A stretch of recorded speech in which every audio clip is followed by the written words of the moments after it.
महात्मा बुद्ध ने कहा है, अगर आप दूसरों के लिए दिया जलाते हैं तो यह आपके रास्ते को भी रोशन करता है। हेलो फ्रेंड्स, मैं अनुप्रिया स्वागत करती हूँ अपने यूट्यूब चैनल मोटिवेशन अनुप्रिया में। दोस्तों, आज हम आपसे शेयर करने वाले हैं महात्मा बुद्ध की मॉरल स्टोरी। तो चलिए शुरू करते हैं। एक बहुत गरीब लड़का था। वह हर रोज जैसे तैसे इधर उधर से खाने का जुगाड़ करता था, लेकिन हर दिन कोई उसका खाना चुरा लेता था।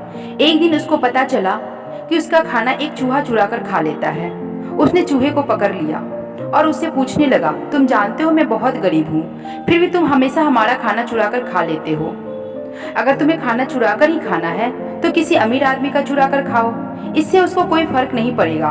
तो चूहे ने लड़के को कहा, तुम कितनी भी कोशिश कर लो, तुम्हारे जीवन में तुम्हें उतना ही मिलेगा जितना तुम्हारे भाग्य में लिखा है।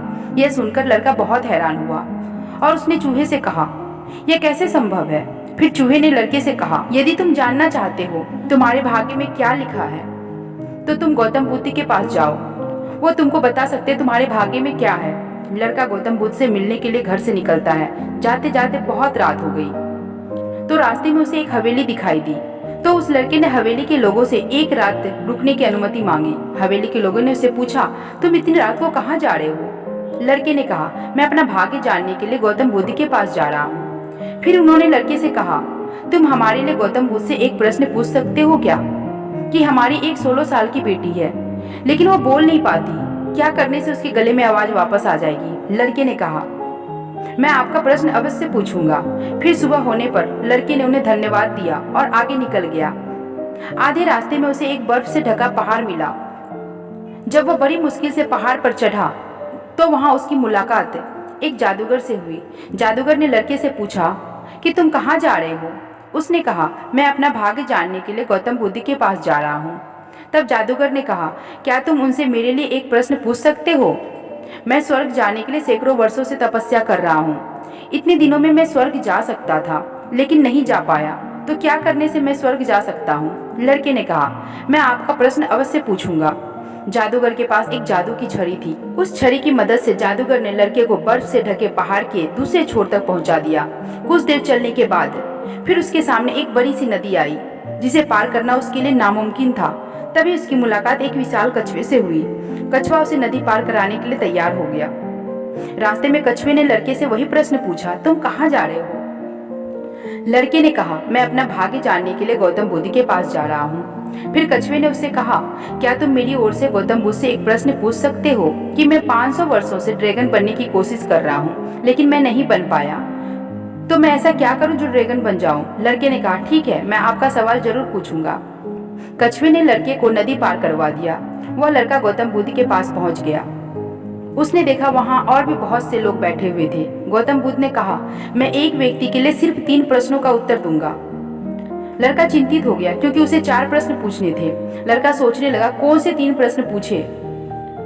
उसने उस कछुए के बारे में सोचा जो 500 वर्षों से ड्रैगन बनने की कोशिश कर रहा था। वह जादूगर स्वर्ग जाने के लिए सैकड़ों वर्षों से तपस्या कर रहा था और वो लड़की बिना बात किए पूरी जिंदगी कैसे बिताएगी। फिर उसने मन ही मन सोचा, मैं तो बस एक भिखारी हूँ, भीख मांगकर गुजारा कर सकता हूँ, लेकिन कछुआ, जादूगर और वो लड़की, इन तीनों की समस्या मुझसे कहीं ज्यादा बड़ी है। इस बात को सोचकर उस लड़के ने खुद के सवाल को नहीं पूछे और उन तीनों का सवाल गौतम बुद्ध से पूछा। भगवान बुद्ध ने कहा, कछुआ 500 सालों से ड्रैगन बनने की कोशिश कर रहा है लेकिन वह अपने कवच को छोड़ने को तैयार नहीं है। वह तब तक ड्रैगन नहीं बन पाएगा जब तक वह अपना कवच नहीं छोड़ देता। तथा जादूगर स्वर्ग जाने के लिए सैकड़ों वर्षों से तपस्या तो कर रहा है लेकिन वह अपनी जादुई की छड़ी अपने पास रखी है। वह जादुई की छड़ी उन्हें स्वर्ग जाने से रोक रही है। अगर वह स्वर्ग जाना चाहता है तो उसे वह जादुई छड़ी छोड़नी होगी और वह लड़की जिस दिन अपना जीवन साथी चुनेगी उस दिन वह बात करने लगेगी। लड़के ने गौतम बुद्ध को धन्यवाद दिया और वहां से प्रस्थान किया। वापस आने पर यह सब बात सुनते ही जब कछुए ने अपना कवच खोला तो उसके अंदर कई कीमती मोती मिले। कछुए ने वो मोती लड़के को दे दिया और ड्रैगन बनकर उड़ गया। अब वो जादूगर को मिला। उसने जादूगर को बताया, बुद्ध ने तुम्हारे जवाब में कहा है, जब तक तुम अपनी जादुई छड़ी नहीं त्याग देते तब तक तुम्हें स्वर्ग नहीं मिल पाएगा। उस जादूगर ने तुरंत अपनी जादुई छड़ी उसी लड़के को दे दी और जादूगर को स्वर्ग जाने का रास्ता मिल गया। फिर वह उस हवेली में गया जहां उसने पहली रात बिताई थी। जब वो वहां गया तो कुछ लोग उसके सामने आए और बोले, तुम वही हो ना जो उस रात हमारी हवेली में आए थे? हाँ, मैं वही हूँ। और फिर उस लड़के ने सारी बातें बताई। और वो लड़की एक अमीर परिवार से ताल्लुकात रखती थी, लेकिन उसने अपने जीवन साथी के रूप में उसी भिखारी को चुना। और उसके बाद उस लड़की की आवाज वापस आ गई। अब उस लड़के के पास बहुत सारा धन, कीमती मोती और साथ में जादूगर की जादुई छड़ी, जो उसकी ताकत बन गई थी, जिससे वो सारी मुश्किलों का हल कर सकता था। तो दोस्तों, इस कहानी से हमें यह सीख मिलती है कि जब तक हम अपने सवालों का त्याग नहीं कर देते, तब तक किसी मुश्किल का हल नहीं होता।